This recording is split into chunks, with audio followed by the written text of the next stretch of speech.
নমস্কার। শ্রীরামকৃষ্ণ সেবা সংঘের পাঠচক্রে আমি শ্রী অয়ন চক্রবর্তী স্বামীজির শিকাগো বক্তৃতার বিদায় ভাষণ পাঠ করে শোনাচ্ছি। বইয়ের নাম সবার স্বামীজি। 27শে সেপ্টেম্বর মহাসভার শেষ দিনে স্বামীজি আবার বাগ্মিতার শিখরে পৌঁছে গেলেন। বিদায় ভাষণে তিনি বললেন, আমি কি চাই খ্রিস্টান হিন্দু হয়ে যাক? ভগবান না করুন। আমি কি চাই হিন্দু বা বৌদ্ধরা খ্রিস্টান হয়ে যাক? ভগবান না করুন। খ্রিস্টানকে হিন্দু বা বৌদ্ধ হতে হবে না, কিংবা হিন্দু বা বৌদ্ধকেও খ্রিস্টান হতে হবে না, কিন্তু প্রত্যেকেই অন্য ধর্মের ভাবগুলিকে আত্মস্থ করবে এবং নিজের নিজের বৈশিষ্ট্য বজায় রেখে নিজস্ব প্রকৃতি অনুযায়ী অগ্রসর হবে।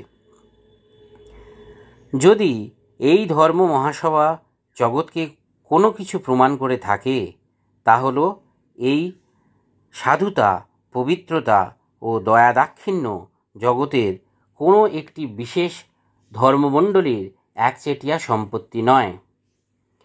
প্রত্যেক ধর্মপদ্ধতির মধ্যেই অতি উন্নত চরিত্রের নরনারী জন্মগ্রহণ করেছেন।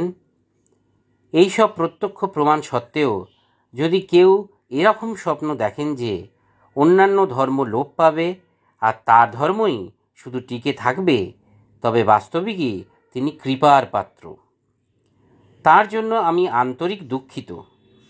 তাকে আমি স্পষ্টভাবে বলে দিচ্ছি, তার মতো মানুষের বিরোধিতা সত্ত্বেও শীঘ্রই প্রত্যেক ধর্মের পতাকার উপরে লিখিত হবে বিবাদ নয় সহায়তা, বিনাশ নয় পরস্পরের ভাব গ্রহণ, মতবিরোধ নয় সমন্বয় ও শান্তি।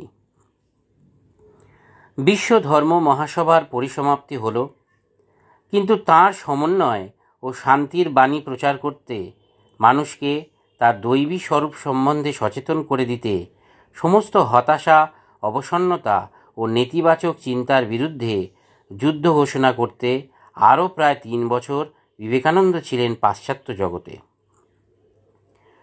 তবে আর তিনি সেই অপরিচিত সন্ন্যাসী রূপে লোকচক্ষুর আড়ালে থাকতে পারেননি। সমগ্র পাশ্চাত্য জগতের দৃষ্টি তখন তাঁর দিকে।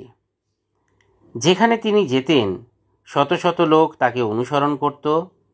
তার কাছে যাওয়া, তার সঙ্গে করমর্দন করা, তার সঙ্গে একটু কথা বলা লোকে মনে করত পরম সৌভাগ্য।